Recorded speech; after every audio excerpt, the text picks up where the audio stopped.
Deus habita na luz ou nas trevas? Pode parecer uma pergunta esquisita, mas muitos que criticam o cristianismo acusam isso de ser uma contradição bíblica. E talvez alguns de vocês, na sua leitura bíblica semanal, chegaram ao mesmo problema em algum momento. A gente aprende que Deus é luz, e onde há luz não existe trevas. Mas se eu te disser que a Bíblia estabelece que Deus também habita em trevas impenetráveis, enquanto temos passagens que dizem exatamente o seguinte: a qual, do tempo certo, há de ser revelada pelo bendito e único soberano, o Rei dos reis e Senhor dos senhores, o único que possui imortalidade, que habita em luz inacessível, a quem ninguém jamais viu, nem é capaz de ver.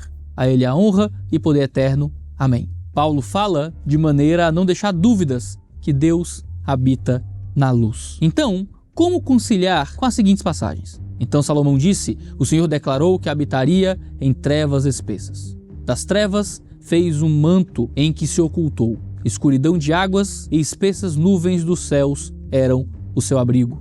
Nuvens e escuridão o rodeiam. Justiça e juízo são a base do seu trono. Nós temos essas passagens no Antigo Testamento que falam da habitação de Deus nas trevas. E isso parece entrar em contradição com 1 Timóteo, que fala da habitação de Deus na luz. Onde é que Deus habita, no fim das contas? Lembrando que a gente está numa série dentro do De Olho no Texto sobre contradições bíblicas. Então deixa aqui no comentário, deixa aqui no comentário uma contradição bíblica que você quer que a gente trate. A gente selecionou já mais de 400 contradições, e aí a gente vai ficar para sempre aqui, né? Se a gente fizer, são 4 vídeos por semana, são 50 e poucos vídeos, aí demorar uns 4 anos se fizer só vídeo sobre contradições para terminar tudo. Então assim, você vai esperar 4 anos pela sua contradição aí? Então deixa aqui embaixo as contradições que vocês acham mais fortes, mais importantes, mais complicadas. E se você quiser ler aí, deixar seu comentário, deixar sua curtida nas contradições, a gente quer encontrar as contradições bíblicas que mais incomodam vocês que são cristãos, para poder respondê-las. Se você não é cristão e acompanha a gente, pode deixar aqui também que a gente quer ouvi-lo e respondê-lo. Vai que a contradição que você quer muito ouvir sobre será 350, e você só vai ouvir, daqui a 6 anos esse vídeo. Então deixe seu comentário aqui e bora pro vídeo de hoje.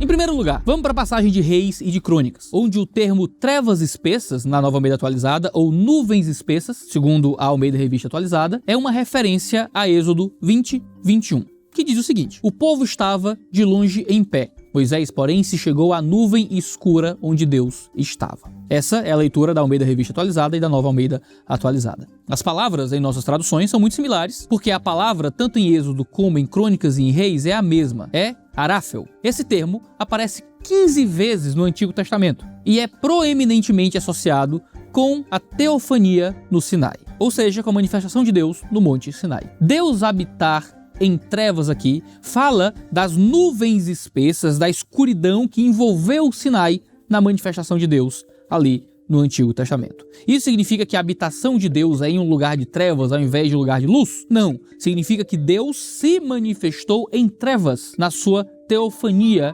naquele período do Sinai. Deus ter a sua morada na luz, como diz Paulo a Timóteo, não entra em contradição com Deus ter se manifestado por meio dessas trevas. Ele habitou, claro, ele existiu e se manifestou nessas trevas, mas isso não entra em nenhuma contradição com ele ter um local de luz onde ele habita. O fato da nuvem ser escura ou espessa não traz nenhuma oposição à luz, no sentido de que luz, em Timóteo, fala de algo bom, santo, enquanto as trevas seriam tratadas como algo negativo ou mesmo ruim. A aráfel é justamente a manifestação da presença de Deus em determinado lugar. No Sinai, a aráfel demonstra o poder de Deus ali. Precisamos lembrar que no Antigo Testamento, Deus se manifestava ao seu povo através de um poder visível, mas ainda havia um caráter de inacessibilidade relacionado à pessoa de Deus. Nem todos poderiam se aproximar dele. No Sinai, somente Moisés se aproximou e nem sequer viu Deus diretamente, mas o viu apenas de passagem. No Sinai, o povo viu aquela nuvem descendo sobre o monte e essa manifestação fez o povo temer e tremer. Dessa forma, como nos lembra o comentarista John Arthur Thompson no seu livro sobre 1ª e 2ª Crônicas, o cronista aponta uma continuidade entre a revelação passada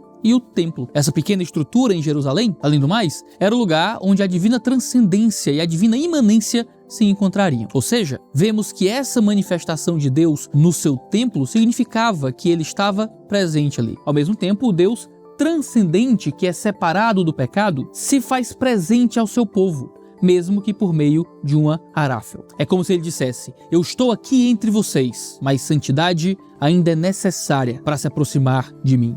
estou entre vocês, mas eu sou o Deus Santo. Eu sou Deus, vocês não, e por isso ainda há um distanciamento. Ao mesmo tempo que o povo se regozijava, ficava feliz com a presença do seu Deus entre eles, de uma forma que era definitiva, o povo deveria temer, porque o pecado impedia que Deus fosse contemplado como ele realmente era. Deus se manifestaria dentre as nuvens, porque a condição de pecado ainda impedia que o seu povo contemplasse diretamente. Afinal, nem Moisés, que foi chamado para subir no Sinai, contemplou Deus diretamente. O templo de Deus no Antigo Testamento era um lugar especial porque, de forma assombrosa, o Deus que criou toda a terra e que não pode ser contido por ela se manifestaria ali. E ainda mais assombroso quando pensamos que Deus é onipresente, mas que ainda assim ele se fixava e se manifestava de forma contida ali, especialmente no templo, mais do que em qualquer outro lugar. Perceba, a Aráfel não cobriu toda a terra, o que já seria motivo de temor o suficiente. Imagina toda a terra coberta por uma espessa nuvem como uma forma de demonstrar que Deus está em todo lugar. No entanto, essa teofania, literalmente essa aparição de Deus, especificamente ali no templo, é uma demonstração que Deus estava no meio do seu povo de forma especial. O Deus de todo o universo estava ali, especialmente no templo. A comentarista Gina Renz Piazza diz que no deserto, o Deus de Israel, representado pela arca em movimento, viajava com o povo conforme o Senhor prometera. Agora, o Deus de Israel está permanentemente hospedado no templo, entronizado no alto com a arca como um escabelo. Deus está restrito ao Santo dos Santos, que era basicamente uma caixa de 10 cúbitos, onde, de acordo com Salomão, Deus habitaria para sempre. Assim, nós vemos essa nuvem espessa, conforme algumas traduções, ou nuvem escura, de acordo com outras traduções, essa Aráfel, tendo esse caráter um tanto quanto paradoxal do Deus transcendente, que se faz presente no local específico. Nesse contexto, Deus veio na Aráfel para se fazer presente diante do seu povo. Que coisa gloriosa e estonteante deveria ter sido ver essa nuvem se formar sobre o templo e saber que era Deus ali. Se relâmpagos e trovões já nos assustam quando cai uma chuva forte, quanto mais aquela nuvem espessa da presença de Deus. Que coisa maravilhosa. Agora, nós também temos as passagens dos Salmos, que estão em outro contexto, mas também indicam a presença de Deus em um contexto um tanto diferente. O Salmo 18 é um canto de vitória de Davi por Deus tê-lo livrado das mãos de Saul. Esse livramento não é referente a uma situação específica, mas ainda assim é um canto de louvor pelo que Deus fez em favor do seu servo. Os 5 primeiros versos do Salmo são uma exaltação de Deus por Davi e uma revelação da condição de perseguição que ele passava. Condição essa que Deus o libertou. Nos versos 6 e 7, Davi faz uma petição em angústia a Deus e é então atendido. E então a resposta de Deus abala a terra e faz os montes tremerem. Deus está irado com os inimigos de Davi. Suas narinas espalham fumaça e da sua boca sai fogo. Ele desce dos céus em favor de Davi, bufando de ira para salvá-lo de seus inimigos. E então, Deus vem em Aráfel, a mesma palavra hebraica para falar dessa densa escuridão, cavalgando em um querubim. Que imagem de Deus vindo em socorro do seu servo. Imagina uma densa nuvem que causa espanto descendo dos céus, envolvendo o Deus que não podia ser visto e que está cavalgando um querubim, uma figura celestial em resgate do seu povo. Aqui, a Aráfel é para o temor e pavor dos inimigos de Davi. Uma grande e densa nuvem de fúria divina descendo dos céus para destruí-los. Mais uma vez, isso não parece entrar em contradição com a descrição de Paulo no texto de Timóteo, onde mostra Deus habitando na luz como referência, habitar em lugar de santidade. Mas esse mesmo Deus de luz se manifesta também por meio de densas trevas para mostrar a sua ira e a sua glória diante de um povo pecador. É no seu comentário sobre os Salmos que o Trumper Logman III diz que a ira de Deus, frequentemente descrita como um fogo consumidor, como no verso 8. A imagem de Deus vindo para resgatar o seu povo numa nuvem, nuvens escuras estavam sobre os seus pés, no verso 9, deriva, em última instância, do imaginário do Antigo Oriente Próximo, do Deus tempestuoso, e é encontrado em outros lugares das Escrituras, como no Salmo 68 e no Salmo 103. A ideia é que Deus é poderoso e manifesta seu poder usando esses elementos da natureza que dão medo. Um outro comentarista do Salmo, chamado Peter Craig, diz que a reação divina é retratada numa linguagem reminiscente da teofania do Sinai, cuja linguagem em resposta se tornou uma maneira fundamental de expressar a preparação de Deus para a guerra na tradição hebraica primitiva. Assim, Deus, em resposta a esse pedido do servo, estava se preparando para a batalha contra aqueles que estavam afligindo seu servo. Deus é socorro presente. Deus faz questão de descer de seu templo para ajudar seu servo. Ele poderia ordenar que anjos fossem auxiliar Davi, mas a linguagem do salmista é que o próprio Deus vem ao seu socorro. Isso mostra como o mal perpetrado contra os que pertencem a Deus evoca ira no Senhor e ele mesmo vem dar cabo dos inimigos daqueles que o amam. O Salmo 97 expressa uma ideia muito similar. Aqui,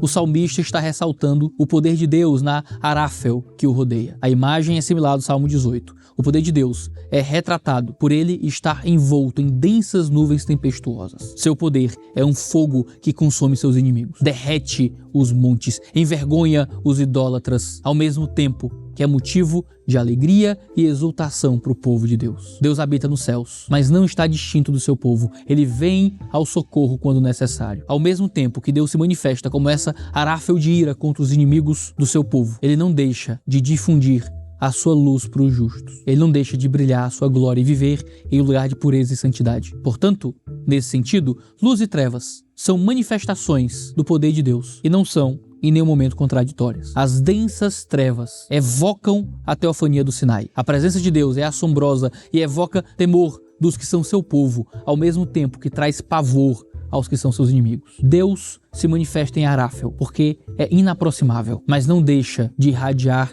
a luz da sua graça para os que pertencem a ele. Certo, olhamos para o Antigo Testamento, dei uma pincelada aí no Novo Testamento já, para poder criar aí um contraste, mas vamos dar uma olhadinha com um pouquinho mais de cuidado para o que Paulo falou a Timóteo realmente no Novo Testamento. Só para a gente tratar o texto de Timóteo com o cuidado que é necessário. Relembrando a passagem, Paulo diz que Deus é bendito, o único soberano, Rei dos reis, Senhor dos senhores, e que é o único que possui imortalidade, que habita em luz inacessível, a quem ninguém jamais viu, nem é capaz de ver. A ele, a honra e o poder eterno. Aqui, o comentário que o Gordon Fee faz, um excelente comentarista do Novo Testamento, é muito bom. Ele diz que a descrição que Jesus habita em luz inacessível reflete o Salmo 104, no versículo 2. É uma descrição que surge no judaísmo em conjunção com o conceito de sua glória cegante, a qual nenhum olho humano pode ver. O tema de Deus como uma luz pura é reproduzido a partir de vários ângulos na literatura joanina, e isso mostra a distância que Deus está da humanidade. Outro comentarista, Philip Tower, diz que o imaginário de uma luz brilhante como uma descrição da glória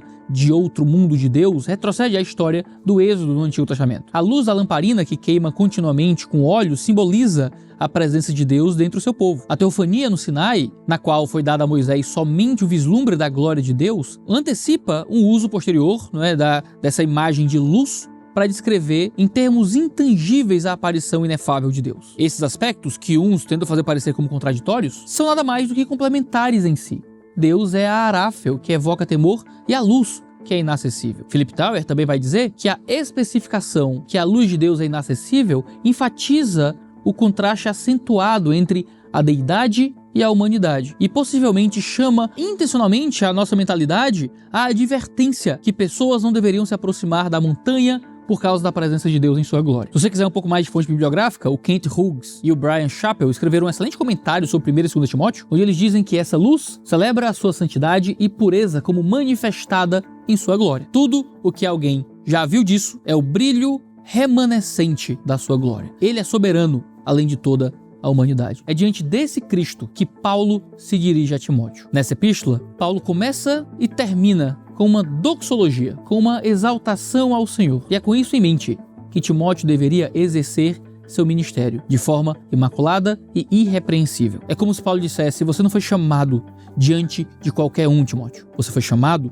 e está diante do Deus bendito e único soberano, o Rei dos reis, Senhor dos senhores, o único que é imortal e que habita numa luz tão resplandecente que nenhum ser humano pode chegar perto. Ainda assim, é esse mesmo Deus que capacita, fortalece e está com Timóteo. Paulo exalta a Deus numa doxologia para dizer a Timóteo: é esse Deus que lhe separou, é esse Deus que lhe chamou, é esse Deus que lhe capacita para o santo ministério. Por isso, Timóteo, guarde de forma imaculada e irrepreensível esse chamado. Vê só, esse Deus que habita em luz inacessível, que ninguém viu ou pode ver, há de se revelar de fato e se tornar visível em seu Filho, em uma glória majestosa em sua segunda vinda. E isso nos lembra o que o próprio Jesus disse para o Filipe, quando esse pediu para que Jesus mostrasse o Pai. E Jesus disse: quem vê a mim vê o Pai. Portanto, veja que coisa gloriosa. O Deus que habita em luz inacessível e que não pode ser visto, será visto por meio de Cristo, quando ele se revelar. A vinda de Cristo em glória inacessível nos céus, em sua manifestação plena a nós, será a revelação visível e perfeita da glória que não pode ser vista. Nós vimos o Pai em Cristo na sua primeira vinda, mas nós veremos o Pai no Filho de modo muito mais completo na sua segunda vinda, porque ele virá então em sua glória total e absoluta. Veremos todo o poder, toda a glória resplandecente, toda a manifestação do Deus tempestuoso, zeloso e irado contra aqueles que perseguem os que são seus, e que ao mesmo tempo é amoroso e cuidadoso com quem é seu em Jesus. Jesus virá em glória. Para citar a canção que marcou nossa juventude, o sorriso será resplandecente para nós, que cremos nele que deixará que o nosso coração contemple a sua graça, ao mesmo tempo que ele terá olhos fumegantes contra os que o rejeitam, perseguiram os que são seus e blasfemaram seu nome. O que é ainda mais majestoso é que esse Deus que habita na Aráfel se fez visível em Cristo Jesus, e mesmo assim foi rejeitado.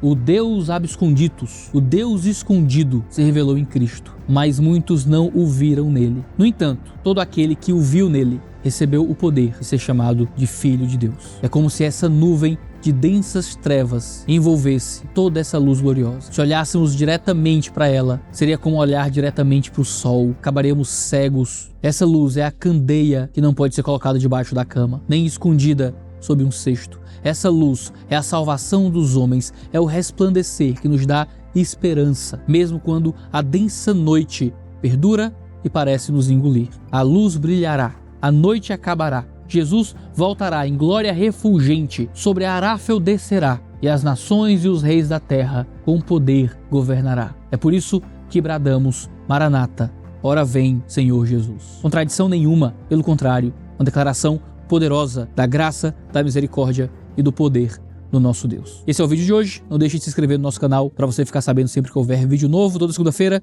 De Olho no Texto, outro programa de teologia mais parruda. Quarta-feira, sempre um Pergunte ao Pastor. Sexta-feira, sempre uma conversa um pouco mais tranquila sobre teologia aqui com vocês. Então não deixe de se inscrever no canal, assinar as notificações para ficar sabendo sempre que houver vídeo novo.